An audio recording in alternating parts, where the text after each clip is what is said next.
దేవాదాయ కమిషనర్ శాంతి వ్యవహారం ఏపీ రాజకీయాల్లో అలజడి రేపుతుంది. ఆ బిడ్డ విజయసాయికే పుట్టాడని శాంతి భర్త మదన్ మోహన్ అంటుంటే, కాదు సుభాష్ కు పుట్టాడని శాంతి అంటుంది. అసలు ఆ బిడ్డకు తనకు ఎలాంటి సంబంధం లేదని సుభాష్ చెబుతున్నాడు. ఏదో చుట్టపు చూపుగా చూసొచ్చా, ఎత్తుకున్నా తప్ప బిడ్డతో తనకు ఎలాంటి సంబంధం లేదంటూ సుభాష్ చెప్పుకొచ్చాడు. అయితే ఈ వ్యవహారంలో మదన్ మోహన్ తగ్గడలేదు. విజయసాయి DNA టెస్టుకు రావాలంటూ సవాల్ విసురుతున్నారు.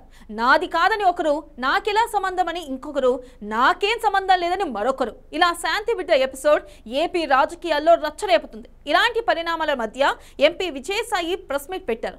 ఓ న్యూస్ ఛానల్ CEO వంశీపై ఘాటుగా రియాక్ట్ అయ్యారు. తప్పుడు వార్తలు ఎందుకు అంటూ నిలదీశారు. ఇక అటు అదే మీడియా సమావేశంలో బహిరంగంగానే జర్నలిస్ట్ ని ఏకవచనంతో పరుష పదజాలంతో మాటలు వదిలేశారు. దీంతో జర్నలిస్ట్ వర్సెస్ విజయసాయి అన్నట్లుగా పరిస్థితి మారింది. ఇప్పుడు వంశీపై విజయసాయి యుద్ధం ప్రకటించారా అంటే అవుననే సమాధానమే వినిపిస్తుంది. సాయిరెడ్డి వైఖరిపై సీనియర్ జర్నలిస్టులు ఫైర్ అయ్యారు. నిరసనలకు పిలుపునిచ్చారు. దీనిపై ట్విట్టర్ వేదికగా విజయసాయి సెటైర్లు వేశారు. తనపై అసత్య ఆరోపణలు చేయడమే కాకుండా ధర్నా చేయాలని పిలుపునిచ్చారంటూ విజయసాయి రెడ్డి ట్విట్టర్ వేదికగా ఫైర్ అయ్యారు.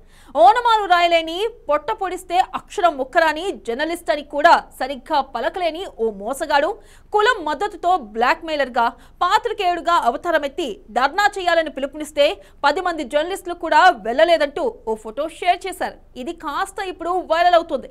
అయితే ఆ ఒక్క ట్వీట్ తో వంశీ సాయి మధ్య యుద్ధం పీక్స్ కు చేరినట్లయింది. ఇకపై ఎలాంటి మలుపులు తిరుగుతుంది అన్నది ఆసక్తికరంగా మారింది.